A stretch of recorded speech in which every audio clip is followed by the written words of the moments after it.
Hello, everybody, and welcome to our masterclass on debt financing. I'm Dennis, and this is Chris. We are part of the SVB Consumer Internet team here in Northern California, where we work with all companies that touch the consumer in some way, shape, or form. A lot of those companies happen to be marketplaces, so we figured we'd do a class on debt financing that's specifically related to marketplaces and how you guys can grow your business. And the key here is to educate and provide you with an opportunity to understand how debt could be part of the capital structure overall. So with that, I'll turn it to Chris to start the presentation. Thanks, Dennis. And so I think what we should start with here is just a definition of what we view as venture debt.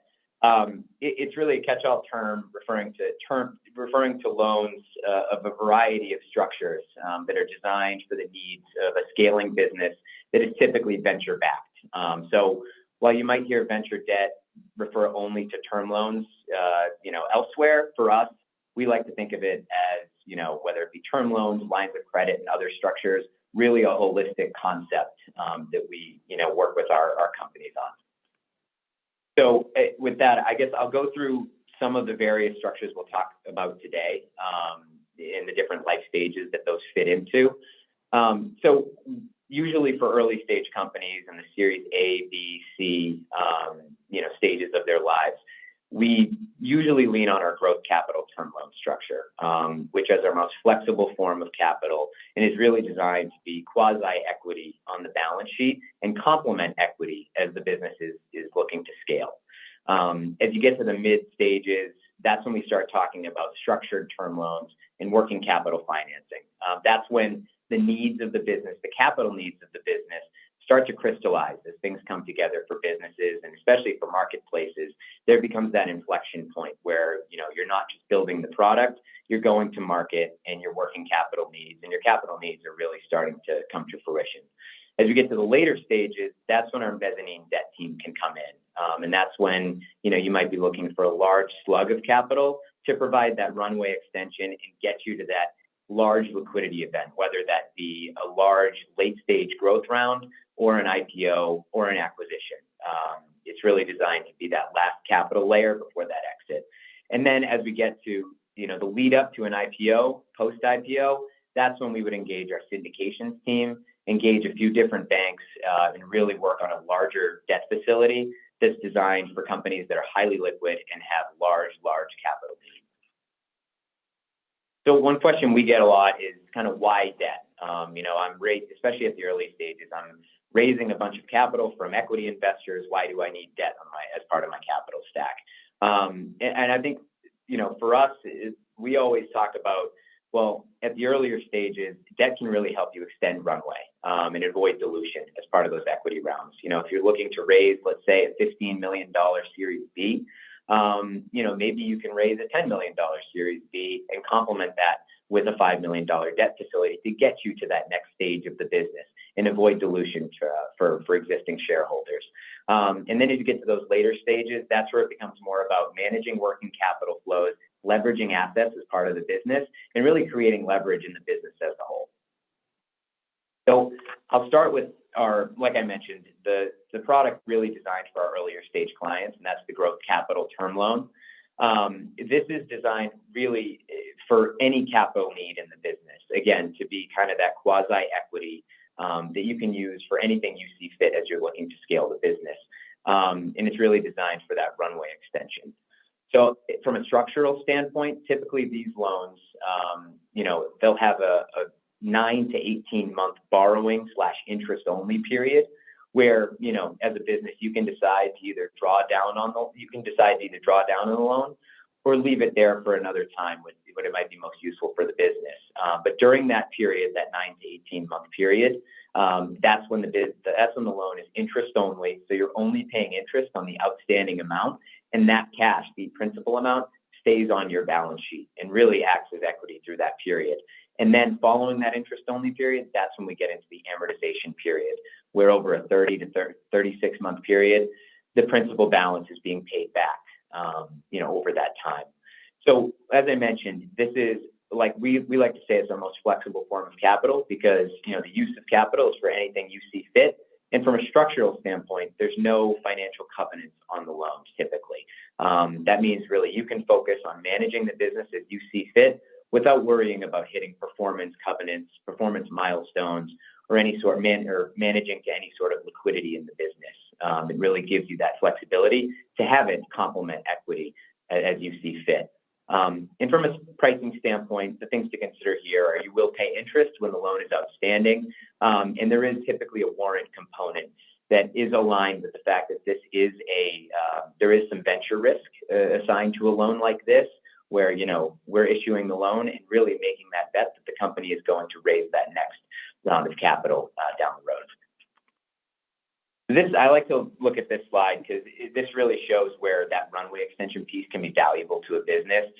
Maybe it might be useful for a rainy day fund if things don't go as planned, give you that additional quarter or two of runway.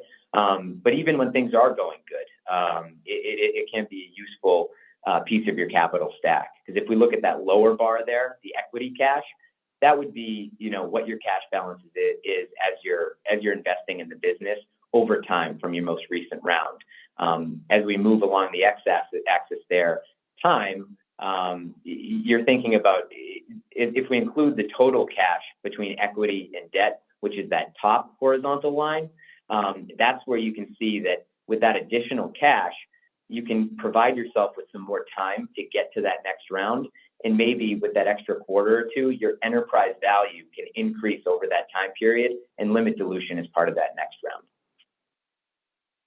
So like I said, the key things to consider here for any time you're having a conversation about these term loans is really the size of the facility. Is it large enough for your capital needs? Are you paying too much in the way of warrants or fees for a larger facility? So be mindful of that. The availability period, when can you access capital? And then from a repayment standpoint, how long is the interest-only period and how long is the amortization period? When do you have to start paying that debt back? Like I said, these facilities don't typically have covenants attached to them. So you don't typically have to have that be part of your consideration. And then as always, with any sort of debt facility or really anything as part of your business, always be mindful of the costs associated with it. And then I think for the purposes of this conference, I think this kind of debt can really be helpful for marketplaces, particularly given how capital intensive those businesses can be. If we look through some of these examples, typically with marketplaces, you're working to expand the marketplace both within any given geography or expanding to new geographies and trying to get to that inflection point of liquidity within the marketplace to really show to the market that it's a viable product. So if we look through some of these examples, debt can be really helpful to acquire users on both the supply and demand sides of the business. So if we think about a rideshare service, they can use debt capital for the digital marketing spend that would be useful for recruiting customers, couriers, or merchants to the marketplace.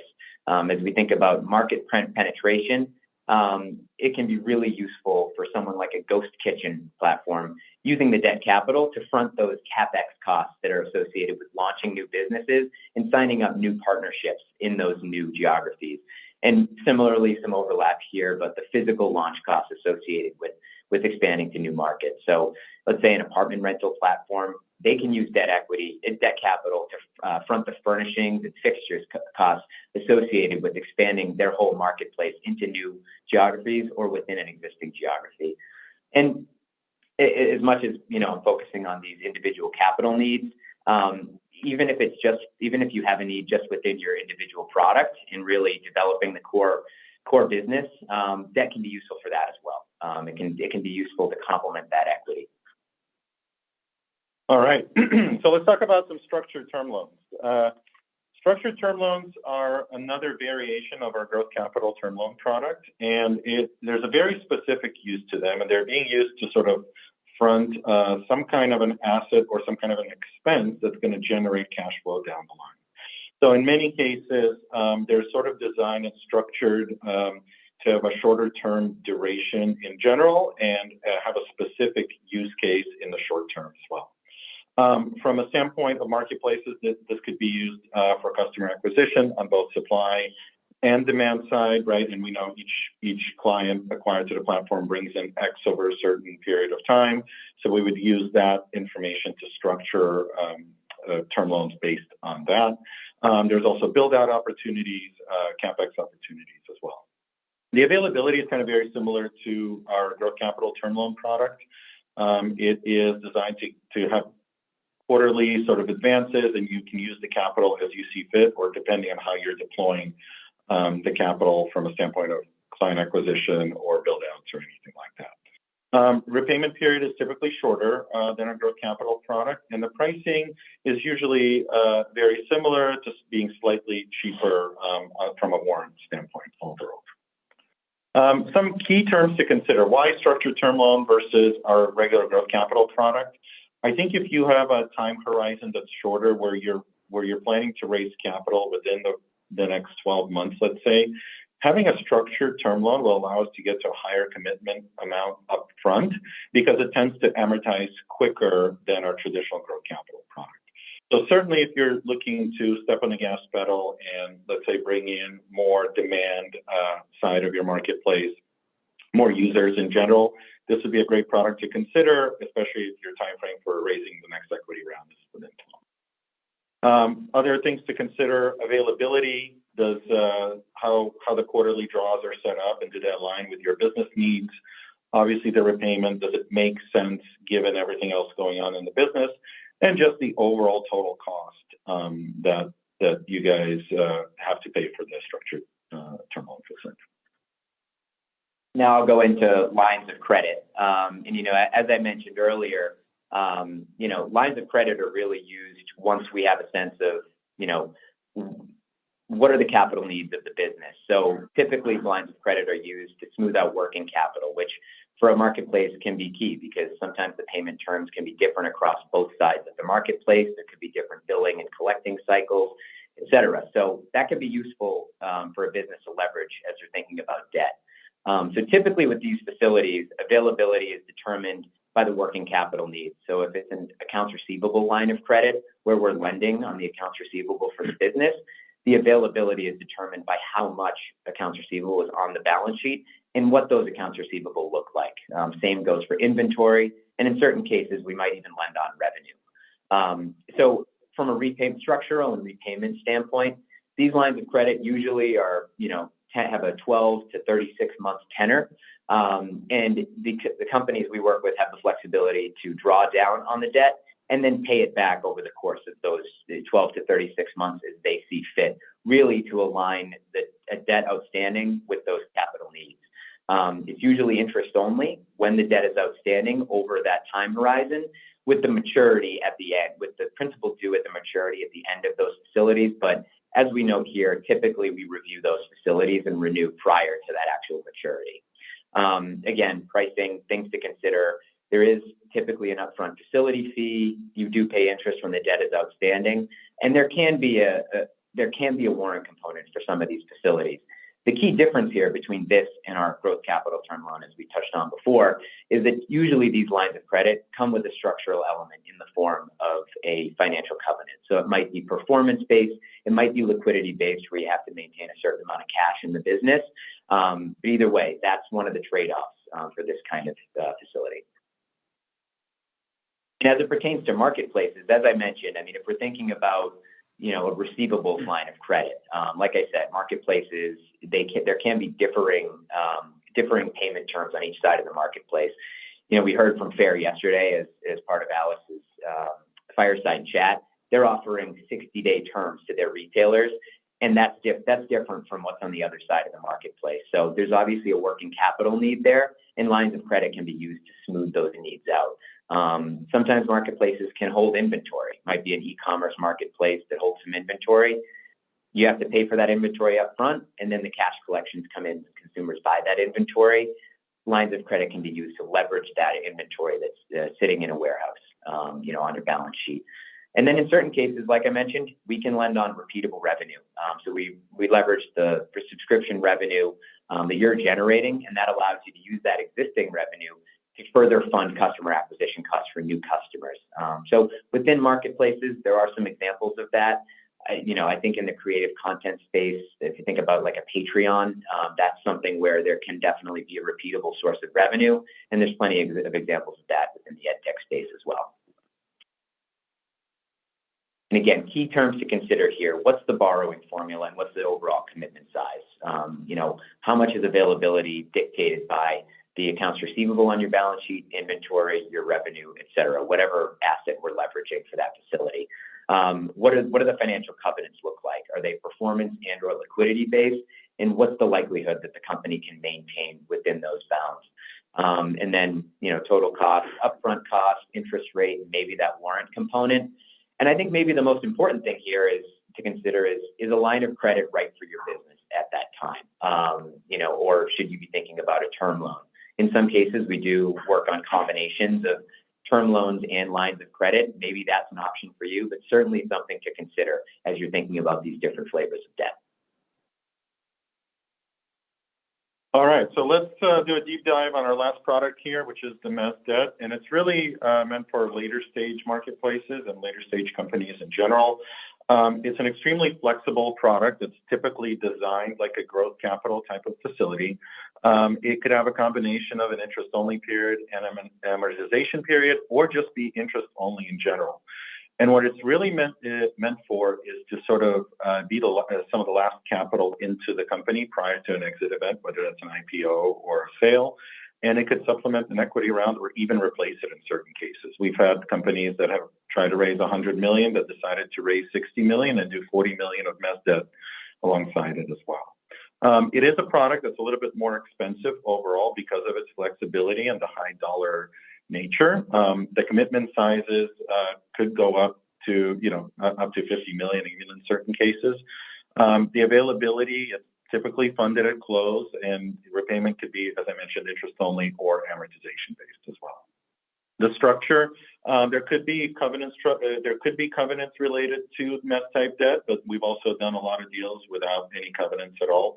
So it's a really flexible product overall, and a lot of it is driven by sort of where the company is and what the company is doing, the growth and the opportunity for us to put in the debt that the company is seeking as well.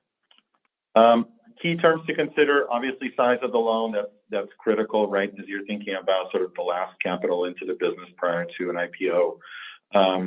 Do you want to replace an equity round? Do you want to add to the equity round? So that's something to consider. Availability, is it all available up front? Are we tranching it? Are we looking at different types of tranches in general? Repayment, just how long does the interest-only period goes? What's the total length of the facility? These are going to be extremely flexible. So again, something that we can tailor to the specific need of the company. We talked about covenants a bit. Total cost, what's the overall cost versus doing it in equity? How do you compare those two? And we'll usually have some pretty good markers for you to consider when we're trying to put this in place of what the cost of debt is versus the equity opportunity as well. And just finally, before we break for questions, I'll talk through a little bit about the process here. So, once we identify the potential need, whether it be a working capital line or a term loan, in that introductory meeting when we talk to companies about debt, then we collect diligence information, and we have the list there on the screen. Not a very large list, but these are the items we need to review to assess the opportunity and see how we can be most helpful for your business. So that review period typically lasts about 2 weeks before we can issue a proposal. And I will say with SVB, we do a lot of our diligence work up front so that when we do issue a term sheet, we can stand by those terms through the actual documentation process and implementation process, because we want to make sure we can stand by that. So that process is usually 2 weeks where we do a deep dive on the diligence. We align on terms, after maybe going back and forth and sharpening our pencils. And then from there, once we do align on terms, then it's usually a 3 to 4 week period where we're working on loan documentation with external counsel on both sides, just to make sure, all the I's are dotted, T's are crossed, and we're all aligned on some of the finer legal points outside of just the structural elements of the loan. And with that, I think we'll open it up to questions. Yeah, absolutely. And our contact info is there as well. So feel free to reach out if you have any more specific questions. Feel free to follow up with us after this presentation. I would love to hear from you. Let us know if there's any questions that we can answer right now. Yeah, and the one thing I'll touch on is, we did go through, a variety of products today, debt structures. But one thing we've learned over the course of the last several years working with marketplaces is that capital needs can be different based on your business model, and particularly with marketplaces based on the multiple side element of those businesses. It's not always one size fits all. There are situations where we do need to get extra creative for marketplaces and ensure that the debt is aligning with capital needs. So that's something where, maybe we do have a framework for what these facilities look like, but as we look to actually customize them, we can get pretty creative as well. Yeah, and marketplaces are extremely exciting from our standpoint. Again, the growth is spectacular. Usually in these marketplace businesses, there's always financing needs that come up. So certainly products that we tailor specifically to marketplaces overall. And in general, we have a pretty good sense of how to put these things together and sort of where this marketplace can go and what are some things that are going to come up in the future that we could be a little bit ahead of as well. So it doesn't look like we have any questions. We'll pause here for another 5 to 10 seconds and let us know if anything else on anybody's mind in general.